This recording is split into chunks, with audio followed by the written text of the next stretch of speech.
বিশ্বাস করেন আল্লাহ তাআলা আপনাকে কত ভালো রাখছে চিন্তা করেন। আজকে দেখেন গাজাবাসীর উপর কি নৃশংস অত্যাচার। পৃথিবীর কত মুসলিম ভাইয়েরা আজকে নির্যাতিত, তাদের থেকে আল্লাহ তাআলা আপনি কত ভালো রাখছে, কত ভালো রাখছে। আপনি আপনার পরিবার নিয়ে কোনো রোগ শোক আপনার নাই, সুস্থ আছেন। আপনি তো সেজদা লুটে পড়তে হবে আমাদের, সত্যি কথা বলতেছে। আমারও তো এইভাবে কথা বলা উচিত না। আজকে তো সেজদা থাকার কথা আমাদের সবার। আল্লাহ যেন কে দুনিয়াতে পাঠাইলো সুস্থ সবল ভাবে, আমার পরিবারটা ভালো আছে। আর আমি প্রতিনিয়ত আল্লাহ যেটাতে নারাজ হচ্ছে, রাগান্বিত হচ্ছে এই গোপন গুনার কারণে, আমি সেটা করতেছি।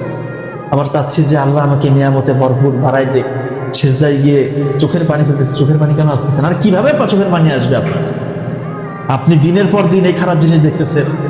রাস্তা দিয়ে হাঁটলে একটা মেয়েকে দেখলে আপনার চোখ ঠিক থাকে না, তাকে যেভাবে সার্চ করার ইচ্ছা সার্চ করতেছেন, একটা বিলবোর্ড বেঁধে দেখতেছেন, মানে যা ইচ্ছা তাই।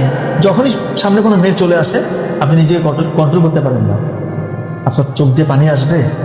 আমার অনেক পেশেন্ট আমাকে এগুলা এসে শেয়ার করে, অনেক পেশেন্ট এসে শেয়ার করে, বলে স্যার আমার নামটা বলেন না। আমি কখনো নাম বলবো না, কোনো রোগীর কোনো গোপন কথা, এক কথা তার নামই বলবো না, আমি ঘটনা বলবো।